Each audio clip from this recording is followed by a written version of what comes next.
Notice of a special and regular meeting of the City of Friendswood Planning and Zoning Commission to be held Monday, November 15th, 2018, beginning at 7 p.m. in the council chambers at City Hall, located at 910 South Friendswood Drive, Friendswood, Texas. The special meeting with P&Z acting as the Capital Improvements Advisory Committee is now called to order. The next item on the agenda is to receive any comments from the public. To comply with the provisions of the Open Meetings Act, the commission may not deliberate on subjects discussed under this agenda item. However, the commission may direct such subjects be placed on a later regular commission agenda for discussion and/or possible action. Turn on your regular mic, please. Thank you.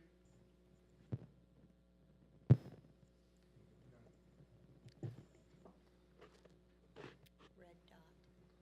Got it. Thank you. Okay, with that, is there anyone from the public that would like to speak? Seeing none. On tonight's agenda, we have consideration and possible action with regard to the City of Friendswood 2018 update study for land use assumptions, capital improvements plan, and impact fee. Aubrey, do you lead us off with that? Yes, sir. The city of Friendswood does charge an impact fee that's paid at the time of building permits for new development. The fee is based on water meter size. Since we charge that fee, we fall under Chapter 395 of the Local Government Code, and we're required to review those fees every 5 years. So in assessing that fee, we're part of the justification for that is to update our land use assumptions, which would be total projected populations, our capital improvements plan, any projects that we can use that the impact fees to fund, and then ultimately come up with the amount that we should charge for an impact fee. So Patrick is our city engineer, and he's here tonight with Dan Johnson, the engineer who prepared the report, and they are going to present that information to you tonight. Great, gentlemen.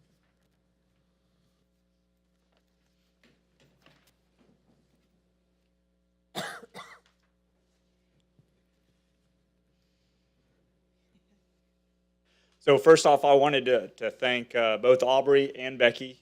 They were instrumental in this process. Daniel Scott Engineering, Dan Johnson, was a former city engineer for the city of Friendswood. So he has a little bit of some of the history of what we've done in the past. And he was instrumental in helping us to assimilate this document. I think it was very well written, very thorough, and I'm going to kind of turn it over to him for the majority of it, but I'm obviously going to stay here and help answer questions. But I wanted to thank Dan for all of his efforts, and specifically Aubrey and Becky for their efforts as well. Great. Thank you. Like Patrick said, I was city engineer here from 2000 to 2006, and in 2003 was when we had an impact fee study done. And that was the first time that we had switched over to the water meter way of assessing impact fees. And that was really exciting because our team upstairs, it was really convoluted back then, how you'd have to count bathrooms and sinks and project all this stuff. And when you would sit down with a developer, it was, they'd want to know, okay, well, what are my building fees? What are my plan review fees going to be? Well, it just depends on how many of these things you have. So that was a godsend when we switched over back in 2003, and so we've kept that going, and I think it's still a good process. That's pretty much every city in the area. That's what they do as well. I think City of Houston still does their table just to figure out your impact fees is probably the length of our entire report. It's pretty difficult to go through. But I was telling Becky earlier, we can go through word by word, line by line, or just big picture. I'm here whichever way you would like to go. One of the biggest things that we do need to get out of tonight, of course, is trying to, if we're ready, to recommend an actual impact fee amount to City Council when the time comes. We have a maximum. Of course, we can't charge any more than that. But I would tell you, in doing some research for our neighboring cities, the only two that I found that don't charge the maximum is the City of Manville, where I'm the city engineer over there. They charge about $3,000 when they could charge as much as $3,950. and then the city of Alvin only charges $43.50 when they could charge over $5,000. So I've got a little table we can talk about if you're interested. I didn't put this sister city table in the report. I don't want it to. I think it'll help you make your determination on if you want to charge the max or something less than that. But I don't know that it's necessarily appropriate to be in the report. But I'm happy to share the numbers with you, of course. So what is your pleasure? Would y'all have questions that like to go through on the report? Or? Let me ask a procedural question first. Mary Kate, can we just go into discussion, or do we need a motion to discuss? You can go ahead and get the input and just discuss it. Perfect. Maybe the easiest thing is just to go by commissioner and go through your questions. Is that, Yeah, sure, that's fine with me, I can start. go ahead, please. Yeah, I've got a handful here. So the first one here is in table 3, when you talk about the population projections. What went into, so between 2020 and 2021, it's like a 100% increase. You go from 600 to 1,200. Is that tied to some developments? Or, No, okay, on table 3, so that's the HGAC population projection.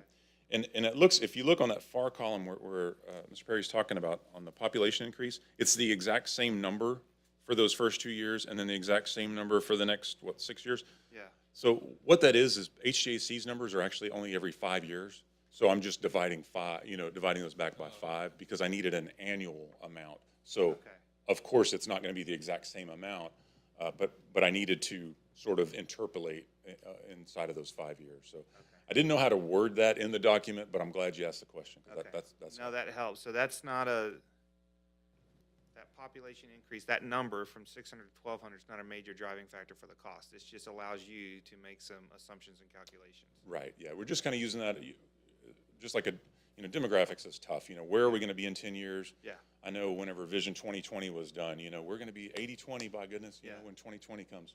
Yeah. Well, that's 2 years away. I Yeah. don't think we're going to hit it, So I'm glad you brought that up because I've got a couple of follow-on questions that specifically apply to that. Sure. So no hard feelings if I'm No. asking something that's No. obsolete and overcome. Just all good. tell me and we can move on.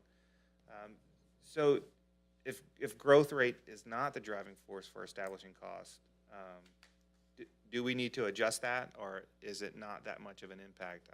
I don't want to ask. It's easy to ask, but I'm not sure how much work is entailed in going in and doing something like that if it's not going to move the needle all that much. The growth rate, so the denominator, if you will. Yeah, right? so we're talking, but yeah, and I'll cut a couple of questions short here because later on you talk about some assumptions with the 80-20 and you talk about residential growth as well as commercial growth. And if we're making poor assumptions on either one of those, Sure. how much does that move the needle for us? Do we need to Sure. sharpen the pencil on that? Is there benefit to it? It can. The first draft, I guess, was maybe a month or two ago, we had put in there 20%. We were waiting on some numbers from utility billing on how many water meters do we actually have. 'Cause that's a pretty good indicator. Most everybody, especially business-wise, that can be on city water is on water, for the most part. If they're not, it's because it's not available, which is why we would need to extend lines to them. So sure enough, that number was only 8% instead of 20%. That did impact the overall number quite a bit. It went from like the 4,000s up to potentially to the 5,000s. Okay. So the smaller that commercial number is, the more, that means residents are paying for it essentially. Sure, exactly. That's the Yeah. reason I was asking. So it sounds like you did sharpen your pencil Yes, sir. from the last review that we had here. Yes, sir. So then, do we consider any of the large developments that we have on the plan? Like we know that some people are coming in 2020 or something like that down the road. We've seen some of those plans. Does that get cooked into this recipe, or do you not assume that until they're here? I believe the 3 Georgetown projects we took off of the list because they are going to install 3 of the water line extensions. And so we took it off of the capital improvements project list because we know they're paying for They're it. paying for it, okay. Yes. Okay. We will waive the impact fees for that development for them installing, yes. Great. So in 2014, a proposal was brought before council for this particular project because of the impacts that infrastructure that would have to be built. So before council approved an amendment or a resolution to allow them to build their project, but if they build their project, these specific items have to be met.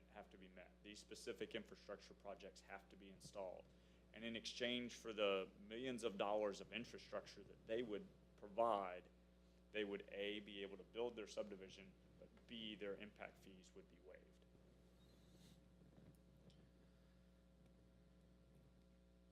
Okay, my last one here.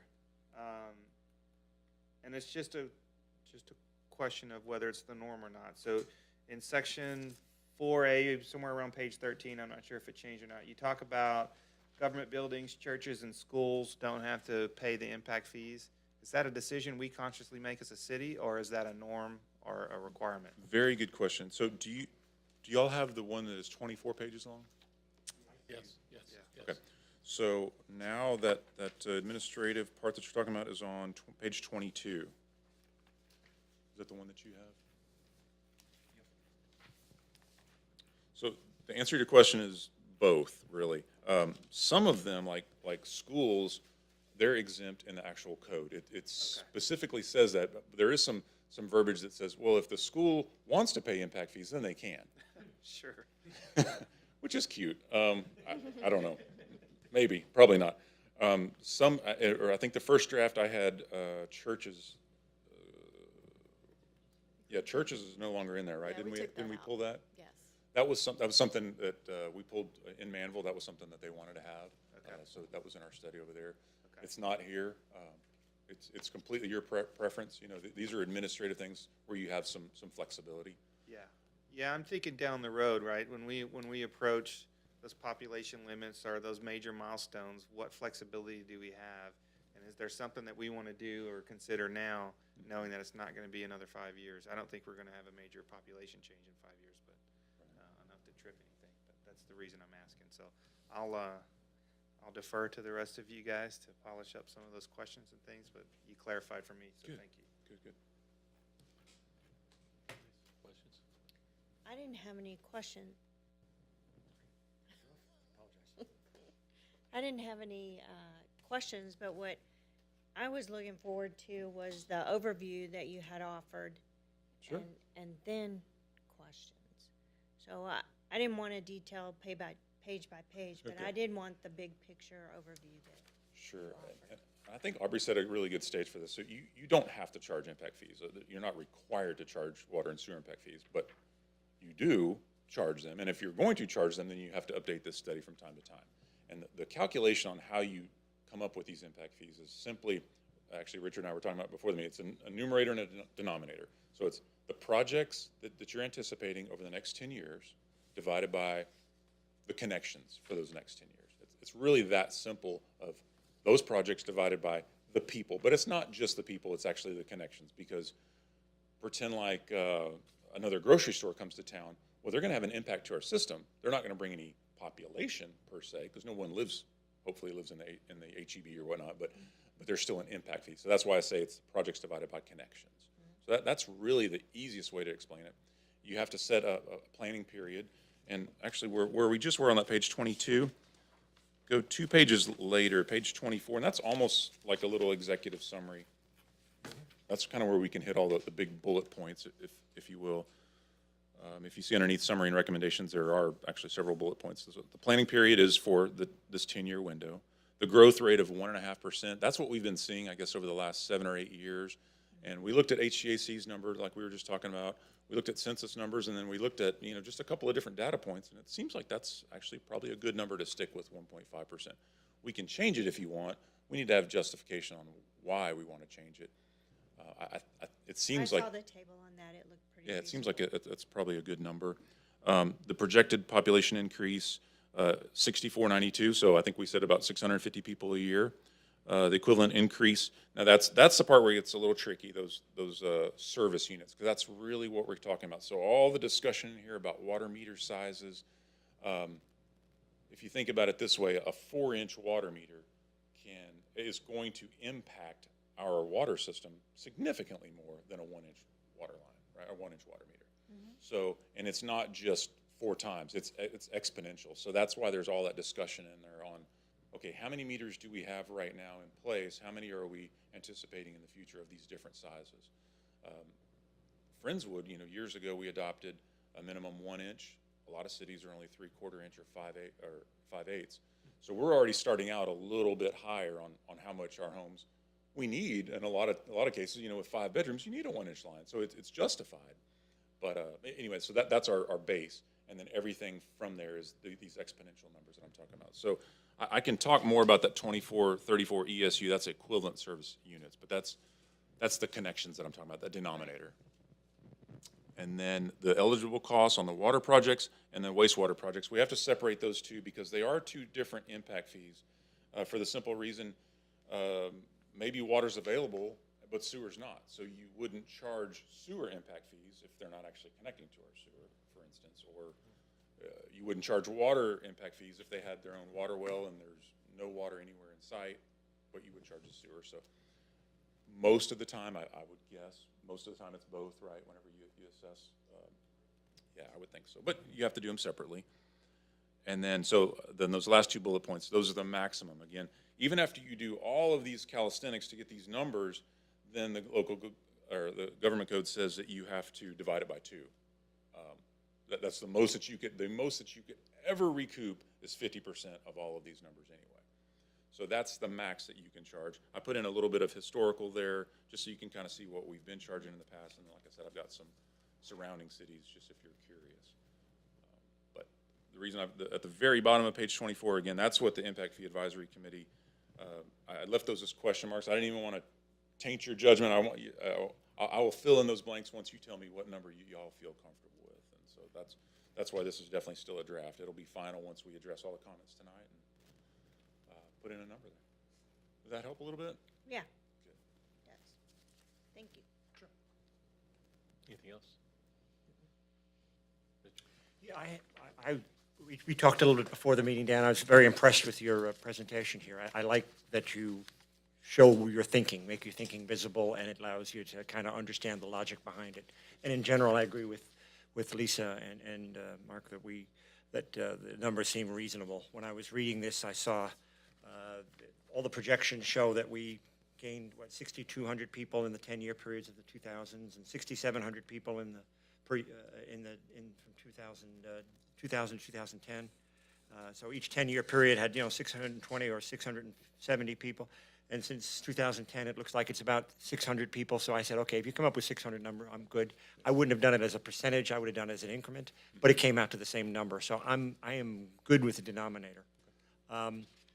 I had some questions on the numerator. Sure. So it's a lot more, I would think it's a lot more difficult to calculate a good number on that. And I'm not criticizing the number because I don't know that I would have chosen a different one. But one of my questions I wrote beforehand was Pat Downard involved. I'm glad to see you standing next to you. You chose several projects that are off the capital improvement plan, and Pat probably is more familiar with them than anybody in the city. And so if he thinks these are the capital improvement ones, I'm not going to second guess by any stretch. It looked a little too neat to me. I'm an engineer too, so it doesn't ever come out as clean as this looked. So I was wondering if there are old capital projects that we are having to pay for that are extending into this time period that are not yet finished and not new coming up, and are all of these going to be actually completed by the end of the 10-year period, and some of that dollars would then go into the next impact fee period. Maybe those 2 numbers kind of wash each other out and we're kind of in the sweet spot anyway, but I was kind of curious if there's anything I'm missing here. Yeah, it's a very good question, and I have seen some impact fee studies where they will have a percentage off to the side of where they're at, and 23.2% of that is attributed to new growth, and the rest is attributed to existing growth, and they get very, very convoluted, and in my opinion, almost to where you just, okay, kind of like I guess you're right. Yeah. What we did is we didn't use any of the projects that were in the previous studies. Just sort of a clean break with each different one. But presumably some of those are still ongoing. For sure, absolutely. And there's costs being charged for those that are going to accrue in 2019. Yes, because an interesting part is, so even though the impact fees aren't collected until the building permit fees, until the building permits are issued, the impact fees are assessed when the tract is platted. So those other properties are still linked to the old impact fees. So there could be things that are still linked to 2 studies ago, I suppose. Okay. Yeah, so it seems to be a little cleaner to kind of have a clean break, if you will. Did you look at all, if you did make it messy, would it significantly affect it? Are there any big ones that are still going on that we kind of left out because they're grandfathered, but they're large costs? Or conversely, are some of these 20-year projects that we're only going to spend half of it on in the next 10 years? My hunch is it'd probably be about the same, because you'd probably get about whatever the percentage is from Right. older stuff and a percentage from, so. Yeah, those two might balance each other off, and I'm kind of wondering if that's in fact the case. Pat, is your view on that the same? Yeah, I mean, that is pretty similar. I mean, if you look at the, like, table 5, the different Right. water projects that we I'm looking at have, table 7, but table 5 is, okay, yep. we can go to table 7. No, you're good, you're good. Okay, okay. Those are the existing needs. We don't So- care, so those are these- just for interest. Right, just for general interest, you know, those 6 projects right there, the first one, I will say, is a little fuzzy from a staff level in trying to figure out exactly where that 3.5 is. That's been in there a little bit, and we've met with the previous public works director, trying to figure out exactly, you know, In exactly actual what does the 3.5 million do? These don't really count in our calculation. I think they're there for interest sake only, because it's only the capital ones that count. Correct. Oh, sorry, okay. Correct. So, but the other projects in there are all things that are going to happen in the future. So when we go to the table 7, There you go. those 4 projects right there, the 16-inch water line, phase 3, the Beamer water line, the east water line, and the South Friendswood water line, are all projects that we do anticipate starting and potentially and finishing in the next 10 years. Okay. And I can easily say that on the water side. Sometimes on the sanitary sewer side, it does lag because there's services for them. So when we specifically look at, say, the El Dorado sanitary sewer line, you know, the 3.8 million is a fairly large number. They do have sanitary sewer service, as they're all on septic currently. One of the things that the city has been doing is purchasing capacity. So we've been purchasing the city of Houston's capacity in our existing wastewater treatment facility for full build out of the city. So full build out of the city includes all of the residents in there. So if we have residents in there that aren't going onto the sanitary sewer, that is something we do anticipate capturing. I can't sit here today and say that all 5 of those projects in the next 10 years will 100% be built, but I think it's a fair likelihood that the majority of them will. Yeah, okay. So I was looking to see if there were outliers, you know, if it was a big one that we were still finishing up, or if there's another one that we say, it's not in the budget yet, but in 4 years, we're going to have to put this in the next 6 years, we're going to be spending a lot of money on this. So from a water and sewer project where we're at right now, for the most part, we're pretty much caught up to date. Okay, good. The biggest project that's really ongoing, if we go back to the table 5, is that 42-inch water main replacement, which we're part of we're one of 13 co-participants for the Southeast Water Purification Plant.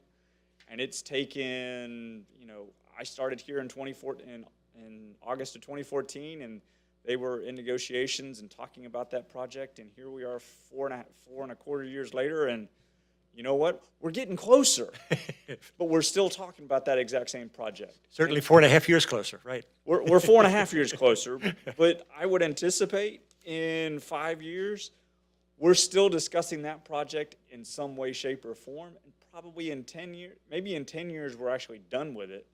But, that one particular project will easily take 4 to 5 years to design and purchase the right-of-way, and every bit of 3 to 4 years to build. So, I mean, that's an 8-year project on just that one alone. The majority of them don't take that long. But when you have that many different participants, that one will have stragglers for many different periods. Thank you. I had one of my questions answered before about Georgetown. That's an area they're going to build a whole lot of homes on, but from what you said, they are building their own infrastructure for new water supply. Are they also doing that for sewer? For the sanitary sewer, they have to build their own lift station, and then they're pumping to an existing lift station. Okay. So the sewer and the sewer capacity is pretty much being worked out. Okay. Our bigger challenge is the water production and getting the water to them. And that's, so when we negotiated, and I say we, I wasn't here when we negotiated it, but for the most part, Murad Kabiri, our now city manager, was one of the main components in negotiating that with D.R. Horton, which is developing Georgetown. Okay, so So- they're not subject to impact fees. What about the subdivision over in Sun Meadow, the new? So Friendswood Trails, Thank you. kind of like what Dan was talking about, they're subject, once they platted it, they're subject to the impact fees of the 2013 study. So Okay. every It's 5 grandfathered. years, if we're going to charge them, we have to update our study so that, hey, our numbers are, accurate. So we're not overcharging folks, or you can undercharge them, but you can't overcharge them. Right. So they're basically locked in. So probably the two largest projects within the city that we know of today, their impact fees are pretty much already locked up. Gotcha. Okay, and some of these projects had some grant money associated with it. I assume that comes off the top before you even start putting it in the numerator? Or how does that work? So, Um, yeah, I don't think any of these particular projects, now, that doesn't mean that we couldn't get grant money for some of them in the future, but currently, the way they're done, we don't have grant money already allocated towards them. Okay, okay. I just didn't want to double count them or charge people for grant money that we're getting somewhere outside, yeah. So, can I go back? Sure, please. So your table 13, if I'm reading this correctly, that first part of it is telling us what we need, the 2,783 per ESU is what we need to charge to cover our water projects that we have planned. And then the 5,641 is what we need to charge to cover the wastewater projects. But the next part of that is the maximum allowed by law of what you can actually charge, which is coming out much less. Half. So you have to make up that budget shortfall somewhere else. It's not gonna come out of your impact, Yeah, it comes out of your water bills. yeah. So it's shared, it's how the, So one of the things we're also currently working on is, and this is kind of separate, but yet it all kind of gets put together as a rate study. There are projects that we have to do from, and I referenced basically the $12.5 million project that, with the city of Houston for that water line. So we are in the process of going out for water and sanitary sewer bonds. Well, when we're taking upon that obligation, we are also concurrently doing a rate study. So to make up that additional 50%, you have bonds to actually pay for it, and then you have the rates, what we charge to backfeed or ultimately pay for whatever improvements what we have or ongoing maintenance or, just your operating expenses. I thought I read in here that if there were bonds associated with this, the interest on that would also go into here, but I don't see any of that in here. Are we not in that situation? We could be, and I was just thinking, I don't know if I wanted to open up that can. So you can absolutely charge those costs. Is that speculative? Do we know at this point? We know we're going out for bonds. Okay. We don't know what rate we're gonna have. We don't have any old bonds. This would only be the new ones that would count. And I've seen so many ways of just sort of generalizing these. Okay, well, if annual rate is this much, 3% times 10 years, well, then that's 30. I don't have a comfort factor with putting that in there. Quite frankly, the number is so much more than we're charging right now. All it's going to do, obviously, is add more to that numerator. You can add the next two impact fee study updates, the cost of that to it if you want, whatever those are. There are a couple little ticky-tack things that you could add in there, but, Okay. and we can.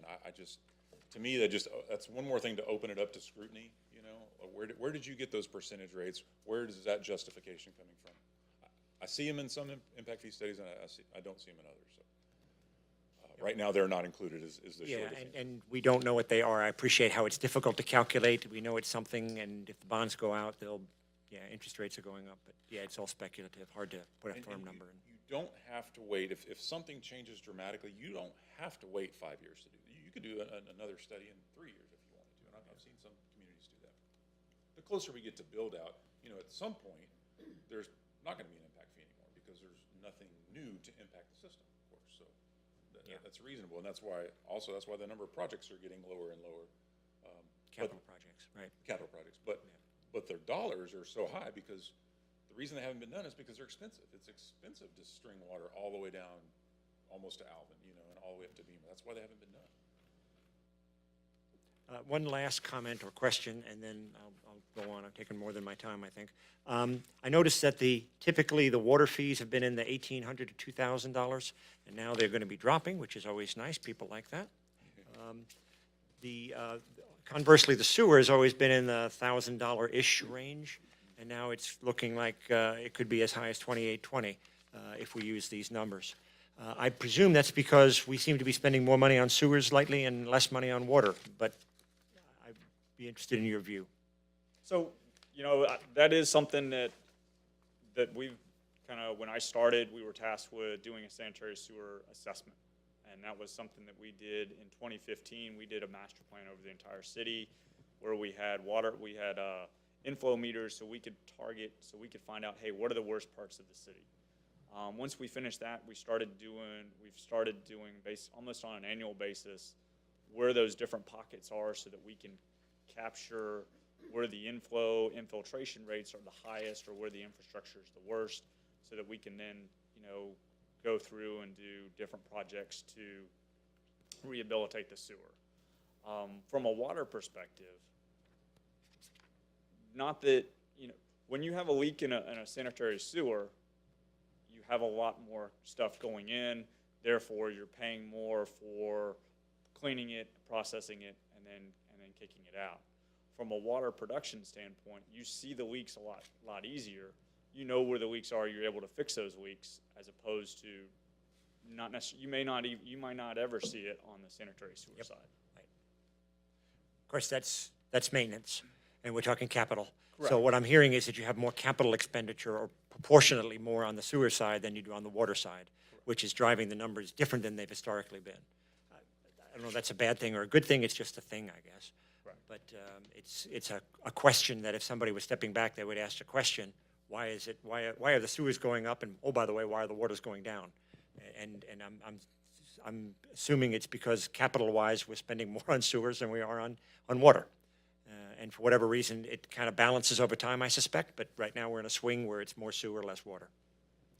And I see you both shaking your heads, so I guess we're all in agreement on I think that. you said that perfectly. I was just looking at, the sister cities, and they're almost exactly half and half, In Missouri City's twice as much on their wastewater as they are on their water, but Pearland is almost identical on both sides. League City is quite a bit more on water than they are on wastewater, so It's everywhere. it just depends on what your projects are over that next 10 years, quite frankly. What do you need now? And we've spent a lot of money on water projects over the last several years, so You're I guess kind of caught up a little bit, maybe. caught up a little bit now, time to Yeah. turn the corner. I got you. At some point, I would like to hear some of the comps to find out, before we do vote on a number, to see if we are on the high end or the low end in the area. One of my questions. Oh, there you go. No, Then I will please. defer to you. No, please. No, please, I'm done. Just had a couple questions. The update in 2003, 2008, 2013, were those all set at the maximum rate those 3 years, those 3 times? Yes, So every time we set at the maximum rate? yes, that is true. Okay. And I noticed, so right now we're at 2928 total fee. So the maximum will be 4211. What's that percentage? I didn't calculate it with me. About 30%. About 30% jump from 5 years. Okay. Sorry. 35%. 35%? That's what 35%, okay. And all previous years, we always set the maximum. Okay, so that's the only 2 questions I have right now. Okay. Well, I had a few. Some of my questions have already been asked and answered. Thank you. So on the 1.5% growth rate early on in your report, was that selected more from the calculation or more from, since the calculation and previous growth rates were about the same, you just used 1.5? It was both. I don't know why, my knee jerk, I thought it was gonna be about 3%, so that's what I put in there and just kinda ran the numbers, and okay, now does that really work? Well, this one's only 2.1%, I think, if I remember right. Yeah, 2.1 is what the HGAC stuff. The one that really, I guess, gave me the comfort factor is whenever I looked at, was it 2017? I did sort of a ground truth on the last two impact fee studies. And I noticed that the one that's where is that? Yeah, on page 10. I noticed that the last one, what was it, 1.54% or something like that, and they were almost exactly on the money with. It was almost like a calibration, you know, when they had asked for 1.5 or projected 1.54. The census said 1.5, and or I said this back. Yeah, I'm sorry. you did, yeah. But you know, it kind of seems like that's the right number. So then I plugged that one in, and it didn't conflict with any of the three, if that makes sense. Okay. So I fell into it, I guess, because it was just sort of glaring there, wanting me to use that number. And I'm not, okay, thank you. On page 13 of your report, and I'm not sure it's going to move the needle, as somebody said earlier, but just in case. On page 13, wastewater collection and treatment, the second paragraph that starts out, in order to serve the anticipated build-out population of 57,400, I just was wondering, because we're not going to reach that during the 10-year period. Sure. Why, is that just not material that you end up using that number? Right. This part I have to, and in fact, that was a good comment that someone had early on, was, you know, we have to put some information in the study about where we're at right now. And so that's really just some background. Just Okay. Yeah, What- so this doesn't get used in the number Oh, itself. okay. Okay, thank you. I wanted to have that build-out number because it's a number that we've been talking about for 20 years, and I didn't always see it in these reports. And I don't know, for me, this was always just a good report to go back because there's so much stuff in there that we can use, you know, comprehensive planning and everything else. So I just sort of used it as a catch-all. Let's get all the good stuff that's out there floating around in the GRP, the groundwater reduction plan, Vision 2020, the comp plan we talked about. So that's why I was. Have you updated this one? How about this one? I'm trying to get as much stuff in there as I could, but it's not used to answer your original question. Okay, so it's just a data point. Exactly. Got So, it. if I may. So to get to that 54K, that last whatever percentage, and you guys can talk me out of this if you think that I'm all wet here, but it's going to be hard to get there as you get closer to it. So really the development we're talking about here is the commercial piece or the non-residential piece, which is a larger burden on this. I don't know when and where we trip that threshold that we need to account for more of those more expensive draws on the system. Is that cooked in? Did you try to protect for that? Or is that something we need to develop internal processes to where we're keeping an eye on that in case we need to go with an out-of-cycle update to this? That's probably a good question for Karen. I know it's just. It's a shot in the dark, right? What's that? It's a shot in the dark. It is. We really don't know what's going to happen. You hear things are coming and things are imminent. You know, Yes. I mean, when I was here, you know, the Whitcomb tract, it's going to be the next Woodlands. I mean, Right. this is happening next week. Right. It hasn't developed yet. You know, then now it's going to be a church. So it's scary to really, you know, developers, I'm sure they have good intentions, but Sure. that doesn't always happen. You know, they makes run the sense. numbers and it just doesn't happen. Okay. Thanks for letting me get that in. Oh, no, absolutely.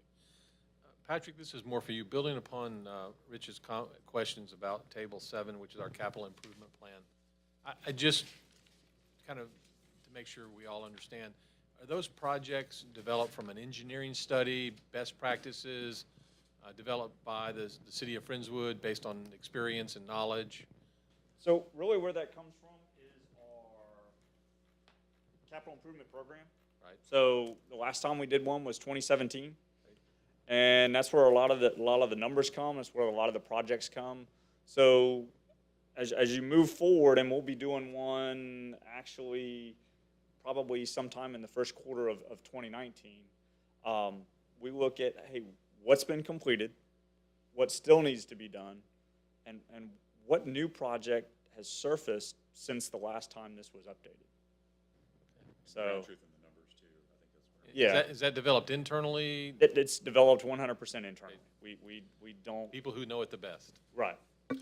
So those next couple of pages after that, the project descriptions, that's where all that information, that's just lifted directly from that. So I wish I could take credit for all of those, because there's a lot that goes in, behind the scenes on all those numbers, of course. So that's why I also referred to the program a lot, because if you want to know more about where all that stuff's come, how many linear feet of pipe and all those things, it's there.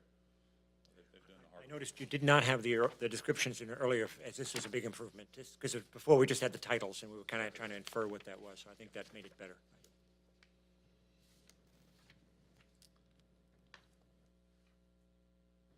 And I think that wraps up all my questions. Thank you very much. If I might, you had a question about the other cities. Thank you. And I was deferring so that you could ask it. And since I'm deferring back. Okay, fair enough. So would you mind running through? So right now, we're at a maximum of about 1,400 and 2,800 for the two. How do our sister cities, There's not a way to put this up on there, is there? So, in Manville, right now, their water impact fee is $18.50, their wastewater is $11.50, so their total is $3,000. Like I said, they're not charging the max. Their max, they could actually charge, and I emailed the city manager tonight, actually, hey, you all could charge $39.50 if you wanted to. $39.50 is actually. okay, so they calculated a number very close to ours, but they chose to go less. They did, and mainly because, so Manville has only gone through, and I've done both studies. The first one was in 13, the last one was done in 16, so the first one was in 11, yeah. That was the first time they had ever had impact fees, and it was $2,500 at that time, and so they were just nervous. They didn't know if they were going to get any development at all, so they're just sort of wincing at it. All right, we'll bump it up a little bit, so that's how they came up with the 3,000. And at the time, Alvin was about the same, and Iowa Colony and whatnot. So anyway, they're the lowest of our cities around here. So Missouri City is just a little bit over 1,000. They're 1010 on water, 2276 on wastewater, for a total of 3286. I'll skip over Friendswood. Alvin water, and they just did theirs actually this year. A lot of folks are on the 13 and 18 schedule. So Alvin's is 1,700 for water, 2,650 for wastewater. So they just went up to 4,350, and they. Very close to ours. But their max was 5,082, so they didn't charge the max either. But it was a pretty big jump. I think they were at 3,000, so they went from 3,000 to 4,350 in a 5-year period. League City, now we're getting somewhere. 3,215 for water, 2,419 for wastewater, for a total of 5,634, and they charge the max. Pearland, they just did theirs, and they partially because of their rate study too that they had. 3,562 just for water. Wastewater's 2,915, so their new impact fee total is 6,477. I'm sorry, who was that again? Pearland. Pearland, okay. Yep. So that averaged out to just under $4,500. 4,493 was the average from all of us. So even at 4,211, we're not, We're in the range. this glaring. Slightly below average, yeah. Yeah. Aubrey, have you seen any pushback on our impact fees? Has it inhibited growth or business? Do people just say, oh yeah, that looks, we'll pay it, whatever? I think for the most part, builders pass it on to buyers, so it's paid with the building permit, so it's rolled in with permit fees and passed on to the buyers. Well, just to make my thinking visible, I'm of two minds. One is to say we've never not charged the maximum, so why are we starting a new precedent? And we happen to be about where most of our peers are, and so going with the maximum, and I think the calculation is as reasonable as can be done without getting crazy complicated and sharpening pencils and getting into a system that's not noticeably different but just more complicated. So I think you did the right choice. Part of me also says a 35% increase in 1 year is a lot. And so if I was to be swayed to not do it, that would be my reasoning. But personally kind of going toward the precedent and thinking of supporting. But is the offset, if you charge something less than the maximum, the 50%, then who's bearing that burden? Because these things are going to get done for these projects. Right. So then it falls upon the people not causing the true. need. So I mean, it's a double-edged One sword. way or another, you Yeah, you right, pay well, it. it's going to be paid. yeah. It's not like we're looking at ways of cutting back on our capital projects. We're going to spend the money. It's a question of where we're going To to meet the needs, And the right. default is that it goes on to the existing rate base. That's right. Yeah. Any other questions? Any other questions? So I'd like to see, is there a motion tonight to approve charging the maximum?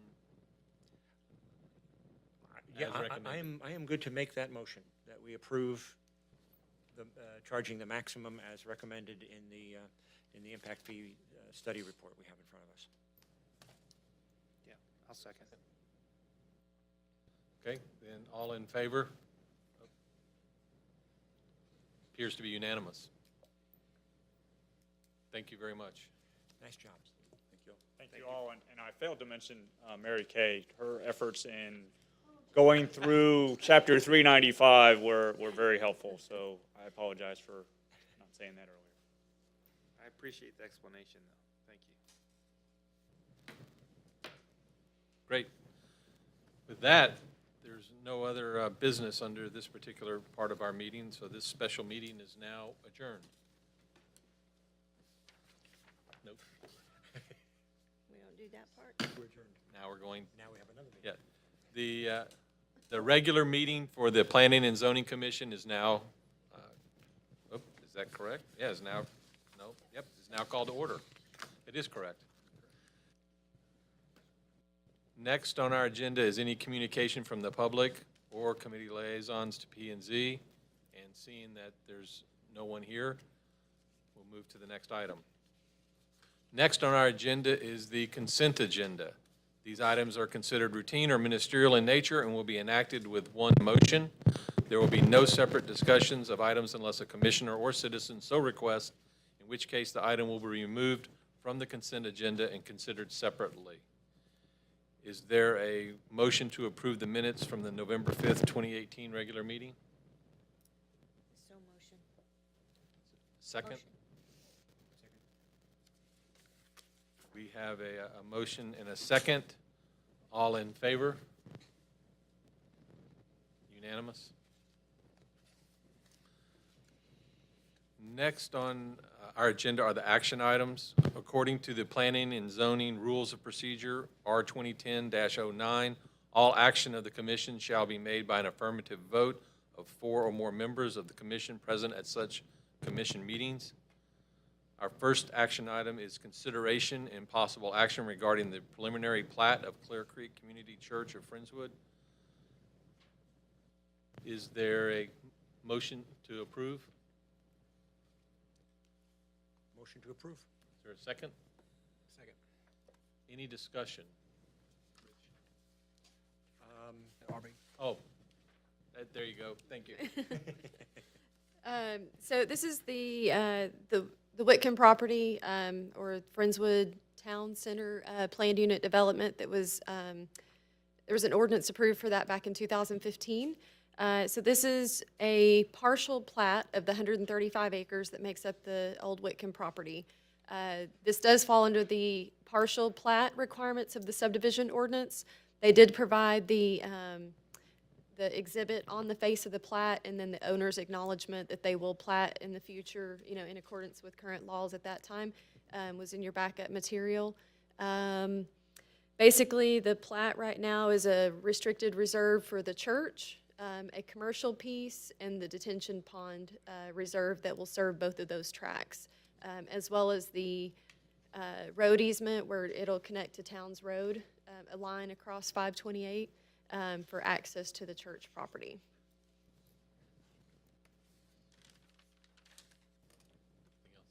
Nope. Rich, any questions?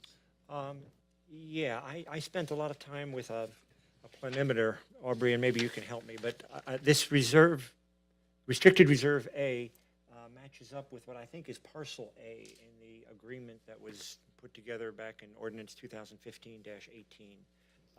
Do they, the writing on this, I printed it out 3 times, and I couldn't read it, meaning the 3 times I printed it out. And so it looked like it was more than 3 point, that they had actually shrunk it a little bit. Is that, am I misreading that, or did they? They did, oh, I can't move around on the screen. What's going on? It looks a little different, but not a lot different, and so it may just be round-off error. So the planned unit development does account for 25% increase or 25% decrease in those parcel sizes. Flexibility to Yeah. move, it Yes. wasn't 25%, so it's, if it is any at all, it's less than that. Okay. Yeah, I think the other little hiccup that we found in platting this, according to that, it was a very conceptual plan. I don't think when they did all those calculations of those acreages, they didn't account for the roadways. So typically your infrastructure takes about 25%, like your roads and detention and things like that. So that was kind of a, like I said, it was very conceptual when they did that plan, and we're trying to hold them to it as close as, as we Good, can. I appreciate you doing that, that's right. The restricted reserve A, commercial/office, is that going to be church offices, or is that actual third-party commercial offices? It will be third-party commercial offices. Okay, so any church offices would be included in this. So this will actually be some type of commercial establishment? On the corner, yes. And the town's road is intended to extend partially into the property to allow access? Yes. So you'd go directly across from town's road and get into there? Yeah, their traffic impact study, they're actually updating that. Initially, they were just gonna basically put the driveway into the church. We were gonna require them to leave the width there because at ultimate build out of that property, the traffic impact analysis did require that a light at that intersection. So changing the flashing light to a red and yellow, a red Yes. and green light? Okay. Yes. Okay. And then tell me about, this didn't show up on the original plat, this restricted reserve for drainage. It's a big box. Are they gonna put like a water retention pond, just a hole in the ground, basically? It'll be a detention pond. Both of these tracks and the road will basically drain into that pond. Okay, so the road's gonna end before the pond, Yes, clearly. yes. Otherwise And you'd, ultimately, it'll probably turn to the left, to access the rest of that development. okay. Thank you, that's all I have. Just to clarify, I mean, this preliminary plat, it's in compliance with the PUD. They're not in full compliance. Yes. That's all I have. Marcus? Yeah, along those same lines, I understand it's in compliance. Where I worry is that the conceptual plan that I looked at, the same as you did, restricted reserve C, looks like it significantly butts into what was their old parcel B and F, but we don't really know what their concept is going forward for that piece. So that's one thing that I would like to see addressed. And then the other is their old parcel for what they called, I guess it was A, for the church portion of it. It was only 11 acres in their original concept, and now it's 33 acres. It looks like they included much of the floodway. So just some points of confusion there for me to determine if it's relevant. Yeah, I think on the PUD, the green space it was all green. Right, And that was calculated out separately okay, because the church parcel was blue. sure. But on the plat, the church is retaining ownership of all that, so they did add those together. Okay, because it would be part of their reserve. Okay. The other thing, so how do we address our ability to assess the conceptual plan? I understand the 25% assessment that you guys have done, but when talking drainage, sewer, utility, how are we ensured that there's a strong and feasible forward plan on the concept? Again, we have been, senior staff and myself and engineering have been meeting with the church and their representatives and going over this for several months. The The yellow portion on that PUD can technically reduce by 25%. So them putting that detention pond and reducing that size doesn't violate the PUD. So like I said, we're without knowing what's going on the rest of it, I mean, they're gonna sell the rest of it.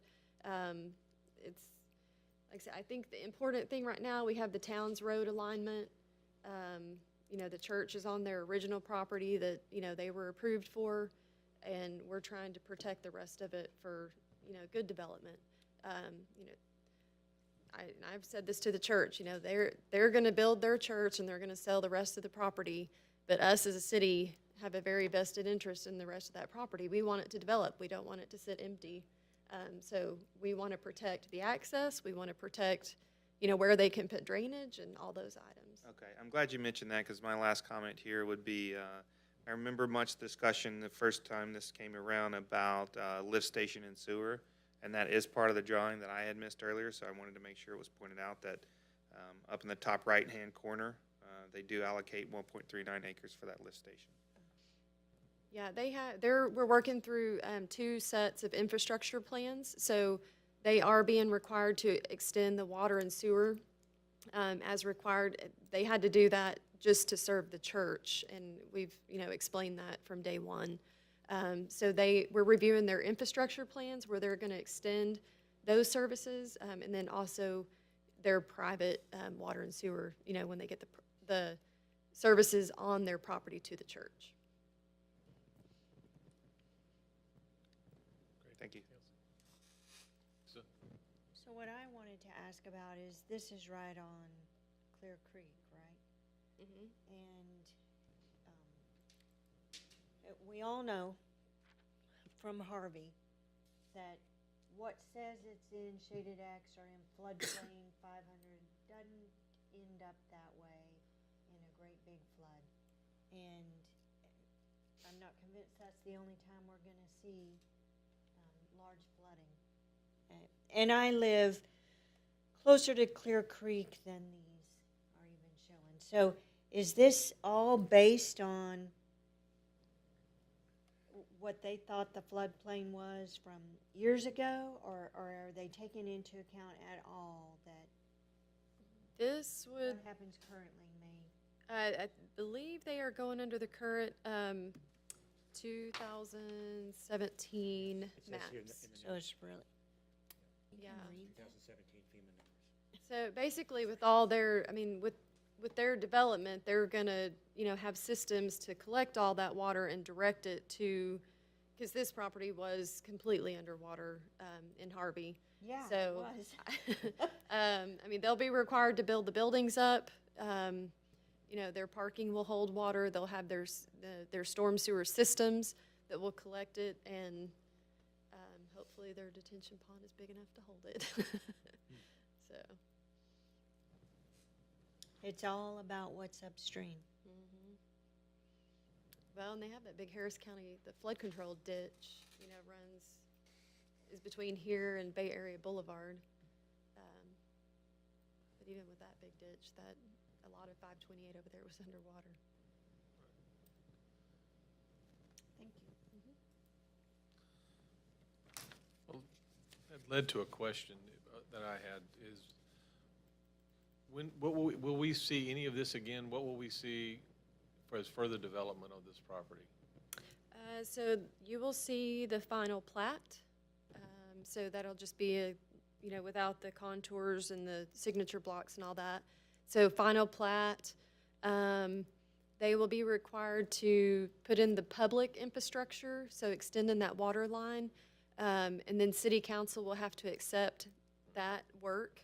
And then we can record the plat, and then they'll come to you for site plan approval for the church, and then for that commercial reserve when it develops. Okay, thank you. The last question was actually building upon Marcus's question, and I had the same problem that Rich did in trying to read this, but just, I know everybody's your team has looked at it very closely, but it looks to me like in the original agreement that was reached, that the church property that in my map, colored map is blue, was a lot smaller than the whole Reserve B now. So, and that's because, and you stated earlier, that's because the green on the color map was kind of reserved as park and recreation area. So is there anything that's on this plat that would limit their restricted Reserve B to filling it up with buildings versus, I'm just trying to make sure we're staying true to the agreement. We could have them separate that open space reserve and just add another reserve to restrict the open space to actual open space. And then they would just have their, Well, I just know everybody's being very cautious about making sure we stand on the original no, agreement. yeah. That, I mean, The church has it, their proposed plat is church, recreation, open space. But during the site plan review, staff would look at what buildings are gonna be allowed to put there. That's one level of protection. Well, the other thing is, I mean, we have a trunk, there's a big sewer line going through there that, they can't build over. But a lot of that open space back there is along the creek, and it's in the floodway. I think the floodway line is marked on there. So where the topos, they only have topos up to where those lines get really thick. But it just gets worse the further you get to the creek. So we- it's undevelopable. I right, mean, but- they're pretty much taking up the building area. But I know this was, highly negotiated and concern for a lot of people about this property. I just wanted to make sure that we held true to that. So, Becky, your point is that we'll get another, if they start covering the whole of restricted Reserve B with buildings or other facilities, we'll have a chance to see that. Right, leaving it as one reserve is cleaner for them legally as far as their property descriptions, and taxing purposes for them. But it doesn't cause us any concern about ensuring that everybody's building to what was agreed upon. I mean, That's just my concern, and I'm just trying to make sure. Anytime that there's they- a way to fix that. Anytime they build main structures, I mean, it's gonna come back to the commission for site plan approval. The only thing we would approve at staff level is like a little storage building or, something insignificant. But, any, main structures would definitely come back for, And we would be able to say at that point that, no, this was not part of the original plan. Correct. Okay, then that addressed, as long as we have another shot at it. I didn't want to approve it here and then not have another shot at it if they did something unexpected, and I'm sure they won't. Yeah, I don't think we really fully know that we're protecting that original agreement, but we'll have an opportunity Right. to correct that if it's not the case. Perfect. Okay, well, that was only, thank you, that was all the only questions I had. you're welcome. So is there a, Already is a motion to approve. doesn't? Say that, that's true, right. You're right, we have a motion and a second. All in favor? Unanimous. So I have a question that doesn't impact this decision, but that, where Clear Creek goes through there, if they make a decision, the drainage district or, and maybe I'm not saying things right because my ignorance in this area, but if they make a decision to channelize that creek or do something to it to allow it to flow that dramatically changes that line, I know that their land still goes in that same, like where you have all the markers, but would it change what they can build if the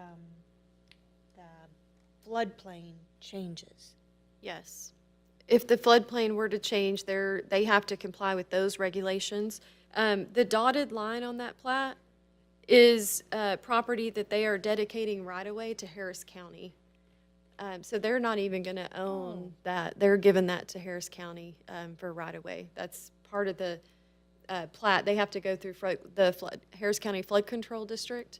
And so the dotted line. Already in Harris County Yes. flood control. Yeah, so if it's, with that being right away for Harris County flood control, I mean, they can go in there and, if they were gonna do shelving or, change the you know, some of the flows of the creek in there, then with them having right-of-ways or easements, then they have the right to do that.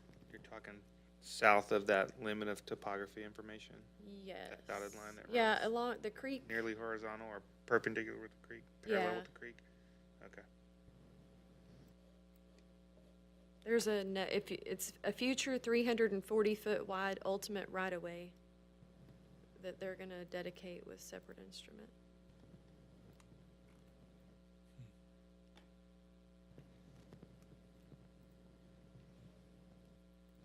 Okay, anything else? Okay. Next is consideration and possible action regarding future planning and zoning commission meeting dates. Aubrey? Yes, our next regular meeting will be Thursday, December 6th. We did not receive any zone change items for the December 3rd meeting, so we won't need to be there for that. And then our second regular meeting for December is December 20th, and then we have our retreat on December 4th at 6 p.m. So the next time we would meet for planning and zoning things is December 20? No, December 4th for the retreat, and then the 6th for a regular meeting. Did you not say that we did not have any items for December 6th? For the December 3rd, to meet with City Oh. Council for a joint public hearing. Okay, Sorry. I wasn't tracking all of it. Okay. Next on our agenda is communications. Go through the commissioners. Marcus, if you start anything you want to pass along, I'm good, thank you. Lisa. Rich? We had a good meeting with the FDEDC. They do a monthly meeting. I think sometime in our future, Aubrey's attending, which really makes me almost superfluous. But there's a lot of synergisms between what they're doing and what we're doing. They were talking about making a presentation to us in terms of making sure we're aware of the things they're doing. I think it would be very valuable. And so that may be in our future. I think it would be a good thing. That's all I got. I guess I'll pass along to the rest of the commission that we did have a very good kickoff meeting for the Downtown District Subcommittee. We met this afternoon, and we'll be continuing to work. We probably got maybe halfway through some of the items, but then once we get further along, we'll come back to the full commission and present that information and the recommendations. More to come on that. Okay. Sally Branson is not here, so anything, Aubrey or Becky, the DRC report? The October report was in your packet material. If you have any we're slowing down. I think there was only 2 DRCs for October. So things are really slowing down, and May for the rest of the year with the holidays and everything coming up. I think that's all we have. Okay, well, thanks, everyone. We are adjourned.